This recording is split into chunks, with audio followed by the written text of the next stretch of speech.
Arquivo Terra Plana.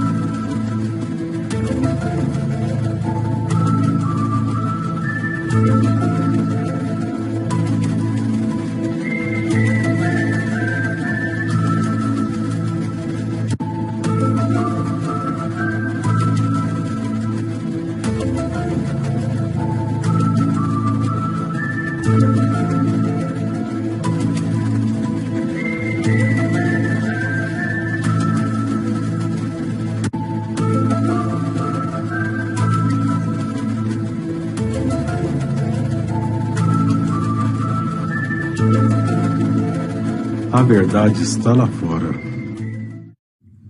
O formato da Terra. Exame de algumas provas para o formato esférico da Terra, dadas em livro de astronomia e geografia, demonstrando-as como infundadas. Escrito por Arthur V. White. Os livros padronizados sobre astronomia e geografia, usados em nossas escolas e faculdades, bem como os principais artigos relativos a tais assuntos em enciclopédias, têm sempre dado praticamente as mesmas provas populares para o formato esférico da Terra. Essas assim chamadas provas foram deduzidas a partir de fatos como a circunnavegação da Terra, a sombra na Lua durante seu eclipse, o modo de desaparecimento de uma embarcação ou de outro objeto afastando-se no mar. A declinação da estrela polar, ao ser observada por uma pessoa viajando para o sul, e têm sido tão genericamente recebidas como inquestionavelmente confiáveis, que alguém se sobressalta ao observar pela primeira vez. Sua fundamentação está sendo questionada com seriedade. É verdade, contudo, os fatos mencionados acima não fornecem dados a partir dos quais provas válidas podem ser deduzidas racionalmente para o suporte dos princípios fundamentais do sistema copernicano de astronomia, e que isso esteja começando a ser reconhecido. Evidencia-se pela seguinte afirmação, tirada do recente livro Geografia Matemática, vice-presidente e professor de Geografia e Ciências Sociais. No segundo capítulo de seu livro, o professor John abre incessivamente suas notas sobre a forma da Terra, com uma afirmação descartando, assim chamada prova de circunnavegação. Diz ele, as afirmações comumente apresentadas como provas da forma esférica da Terra também se aplicariam a miúde a um cilindro, ou um corpo com formato de ovo ou de disco. Pessoas navegam ao redor dela. A sombra da Terra vista no eclipse da Lua é sempre circular, etc. Em si não prova que a Terra é uma esfera. Elas poderiam ser verdadeiras se a Terra fosse um cilindro, ou tivesse o formato de um ovo, mas homens a circunnavegaram em direções diferentes, tal como poderia circunnavegar um corpo com formato de limão. Para produzir uma prova completa, devemos mostrar que homens navegaram ao redor dela em todas as direções, e não encontraram nenhuma diferença notável nas distâncias seguindo as direções diferentes. Quão grande é essa renúncia em relação às visões previamente abraçadas? Pode-se observar bem através de uma comparação de algumas afirmações sobre esse assunto, feitas por outras autoridades eminentes. O artigo sobre a Terra, na nova edição da Enciclopédia de Chambers, informa-nos que a prova mais convincente para a mente popular é, contudo, que a Terra foi circunnavegada por embarcações, seguindo sempre a mesma direção geral. O professor de astronomia da Universidade de Princeton, cuja obra revisada Astronomia Geral é referida como sem igual na língua inglesa, diz na obra, não é necessário nos determos nas provas costumeiras de sua globularidade, meramente as mencionamos. Ela pode ser circunnavegada. O falecido astrônomo real da Grã-Bretanha,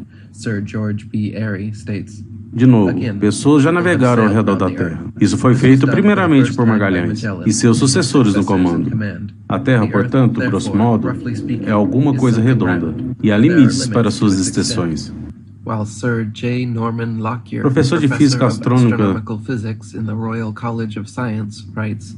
de novo, a redondeza da Terra foi provada por navegantes, que viajando numa direção de leste a oeste, até onde as diferentes massas territoriais permitissem, retornar ao lugar de onde havia partido. Professor H.N. Robson, falecido professor de matemática da Marinha dos Estados Unidos, em seu tratado de astronomia, diz: inteligência comum há de convencer até uma criança de que a Terra deve ser uma grande bola, em formato regular ou irregular, pois todo mundo sabe que a Terra foi muitas vezes circunavegada, o que resolve a questão. Outras autoridades podem ser citadas, mas as supracidades bastarão. Em surpreendente contraste com esse depoimento, ergue-se a afirmação do professor Johnson e a retidão e justeza de suas visões podem ser plenamente mostradas. Examinemos mais a fundo a questão, mas para fazê-lo inteligentemente, nossas mentes devem estar esclarecidas quanto a 2 pontos envolvidos na discussão. Primeiro, devemos ser cautelosos ao usar o termo redondo. Um círculo é redondo, e uma esfera também é popularmente chamada de redonda. Ora, um círculo pode ser descrito num número de superfícies, como, por exemplo, num cone, num cilindro, numa esfera, ou numa superfície plana. O conhecimento, portanto, de um curso de trajeto em qualquer superfície é redondo ou circular. Não revela o caráter da superfície sobre a qual se traça tal curso. Segundo, devemos ter um entendimento claro dos termos leste e oeste. Possivelmente sequer uma pessoa em 100 possua alguma concepção realmente clara de que direção se trata leste ou oeste. A ideia popular parece ser a derivada do catavento de pináculo, com seus pontos cardeais indicados pelas letras N, S, L, O. Assim, imagina-se frequentemente que leste e oeste sejam uma direção, quer para um lado ou para o outro, numa longa linha reta, perpendicularmente à direção norte e sul. Enquanto que leste e oeste são direções em círculos, concêntricos como o centro boreal, e sendo assim, notar-se-á que a direção absoluta leste e oeste muda com cada mudança de longitude numa localidade geográfica. Esse tópico pode ficar mais claro com um experimento simples, representado pela figura 1. Posicione um pino no centro de uma mesa, de modo a prender um cordão, e um ápice ou pequeno espelho atado ao cordão, de modo que fique perpendicular ao cordão quando esticado.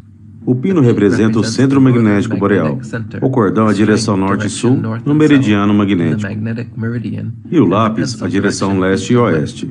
Agora, andando ao redor da mesa com o cordão, você observará que seu cordão permanece sempre norte e sul, e sua direção de movimento, embora mudando constantemente, não obstante, sempre leste e oeste. Ao voltar para seu ponto de partida, você terá completado uma circunnavegação da mesa numa direção leste ou oeste. Agora, a Terra poderia de fato ser circunnavegada em direções leste a oeste, em todas as latitudes. Se nenhuma área de terra ou gelo interferisse nos cursos, e com circunnavegação desse tipo, poder-se provar a Terra como sendo um globo, simplesmente demonstrando-se que as extensões dos cursos circulares obtidas em todas as latitudes são respectivamente iguais ao que deveriam ser um globo com o tamanho que se atribui à Terra. Tais dados de navegações em todas as latitudes jamais foram obtidos. No entanto, essa não é a maneira pela qual os fatos de circunnavegação são usados como uma prova. Ao invés, argumenta-se que se um homem pudesse navegar ao redor da Terra em praticamente qualquer direção e não encontrasse diferença notável nas distâncias seguindo as direções diferentes, então tais navegações demonstrariam que o formato da Terra é globular. Sabemos sim que homens ao menos navegaram ao redor da Terra, em direções leste ou oeste. Qual a significância disso?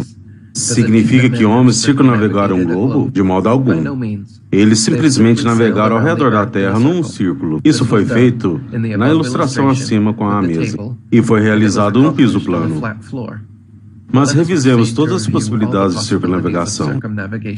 Primeiro, tomemos um caso em que a Terra é circunnavegada numa direção leste ou oeste, ou seja, perpendicularmente aos meridianos, e tendo o norte como centro, e para selecionar um curso, cuja exceção possa servir de padrão, para servir de referência às distâncias de outros cursos. Superemos nosso curso como estando no Equador. Na figura 2, N representa o norte magnético, a localidade em direção à qual a agulha magnética tende a apontar. A, B, C, D e E representam bússolas de marinheiro, colocadas em várias estações na superfície da Terra. Cada agulha de bússola assume automaticamente uma posição no meridiano magnético e apontada para o norte magnético. Leste e oeste estão, é claro, perpendiculares ao longo eixo da agulha. Assim, enquanto leste e oeste estão de modo relativo, sempre numa direção perpendicular a norte e sul. No entanto, como apontando acima, leste e oeste são de modo absoluto, direções geográficas diferentes em lugares e longitudes diferentes na superfície da Terra. Se agora começarmos a partir de A com uma bússola e rumarmos para leste mantendo a mesma latitude e passarmos pelas estações B, C, D e E, nós eventualmente retornaremos ao local de partida. Como o professor Johnson apontou, circunnavegação desse tipo também poderia ser efetuada num cilindro, num corpo com formato de ovo ou num formato de disco. Suponhamos novamente a circunnavegação da Terra noutros cursos iguais em distância ao Equador e em direções combinando leste e oeste com norte e sul. Tais cursos, obviamente, seriam excêntricos em relação ao centro boreal. Remetendo à figura 3, e supondo a não interferência de áreas de terra ou gelo, comecemos nossa jornada a partir do P, num curso, digamos, nordeste, mudando constantemente de direção e passando pelas estações Q, R, S e T. De novo retornamos a P. Também nesse caso, circunnavegamos a Terra. Mas no final das contas, cumprimos somente um círculo. E fizemos um tipo de circunnavegação que, como diz o professor Johnson, também poderia se dar num corpo com um formato de limão. Fica ao menos claro? Como se pode ver na figura 4, que tal circunnavegação poderia se dar numa superfície plana, desde que sua área seja suficientemente grande para admitir a navegação de vários cursos circulares sobre ela, igual ao Equador em extensão no globo, e excêntricos em relação ao centro boreal. O único curso que nos resta tomar agora é uma circunnavegação para norte e sul. Se isso pudesse ser realizado, há um curso igual em distância à circunferência equatorial, ou mesmo aproximado, pudesse ser traçado de norte para sul e de volta para norte, então, com efeito, a Terra poderia ser circunnavegada em cada direção. E isso por si só seria suficiente para prová-la um globo. Só é necessário afirmar que, devido às barreiras de gelo intransponíveis, nas regiões dos assim chamados Polo Norte e Sul, tal curso jamais foi navegado. Já que então o tipo de circunnavegação é efetuado na superfície da Terra.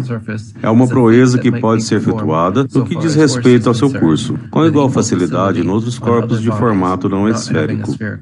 E efetuado realmente até numa superfície plana, deve estar claro que circunnavegação não é prova nenhuma de que a Terra tem um formato esférico, não obstante a afirmação dogmática de centenas de autoridades de astronomia e da geografia. A sombra na Lua. Na citação da obra do professor John citado acima, ele aponta que a afirmação, a sombra da Terra vista no eclipse da Lua é sempre circular, não traz em si uma prova de que a Terra é uma esfera. Ele não expõe totalmente, contudo, a natureza falaciosa dessa prova, e, no entanto, nenhuma prova oferecida para a figura esférica da Terra, examinada à luz da lógica e dos fatos, evapora tão depressa como essa prova da sombra. Que essa prova esteja entre as mais eminentes das apresentadas para o formato globular da Terra pode-se ver sem que se multipliquem os exemplos, a partir da afirmação de uma autoridade eminente, o Dr. Charles A. Young, professor de astronomia na Universidade de Princeton. Diz o professor Young: não é necessário nos determos nas usuais e familiares provas da globalidade da Terra. Uma, citada pela primeira vez por Galileu como absolutamente conclusiva, é que o contorno da sombra da Terra vista na Lua durante um eclipse lunar tem um aspecto tal que somente uma esfera poderia projetar. Agora, algumas suposições injustificadas estão envolvidas nessa prova, e alguns aspectos peculiares, associados ao fenômeno de um eclipse lunar e desfavoráveis à prova da sombra, não estão enfatizados como deveriam. Primeiro, a explicação usual dada para um eclipse da Lua, e é que o eclipse é produzido pela sombra da Terra na Lua, é ela mesma uma pura suposição e jamais foi provada. Segundo, supõe-se que a Lua ser somente uma refletora dos raios do Sol, uma suposição em desarmonia com certos fenômenos lunares observados, e até agora incapaz de provar-se. Terceiro, não se esclarece que muitos outros objetos, além de uma esfera, tais como um disco, um cilindro ou um corpo de forma oval, podem lançar uma sombra circular. Quarto, um eclipse da Lua não é, afinal, um fenômeno bem definido em seus detalhes, e de pronto suscetível à associação com a Terra, como muitos supõem, e se torna necessário apelar grandemente para a imaginação. Pode-se entender bem algumas das características gerais desse fenômeno, a partir da afirmação de um distinto astrônomo copernicano, o falecido escritor Richard A. Proctor. Diz ele: outra prova da figura globular da Terra foi derivada a partir de formato da sombra da Terra, como se vê durante um eclipse lunar. Essa prova possivelmente não é tão arrebatadora, porque a curvatura da sombra da Terra vista na Lua não é de modo algum tão bem marcada, como muitos supõem. A sombra não tem um contorno bem definido. O círculo a que pertence é muito maior que a da Lua. E, finalmente, a superfície da Lua fica marcada com tantas variações de brilho, a ponto de confundir a borda da sombra. Mas se concede que nenhuma das peculiaridades, tais como as mencionadas pelo Sr. Proctor, afetam a prova mesmo assim. Entretanto, nada poderia justificar a maneira ilógica pela qual uma suposição lhe é incorporada. A forma circular da sombra vista durante um eclipse lunar, considerada em si, não tem absolutamente qualquer importância, enquanto uma prova da globularidade da Terra, porque se pode mostrar que é a Terra que lança a sombra. Então, sua globularidade é uma conclusão precedente, e por essa razão, antes que se possa conceder que a Terra e mares lançam uma sombra de todo, deve provar separadamente que a Terra e mares, em conjunto, consistem em um corpo em si, autônomo e isolado no espaço. Tal corpo, possuidor dos movimentos no espaço que são atribuídos à Terra, deve por necessidade ser globular. Esse fato é reconhecido por Copérnico e seus seguidores.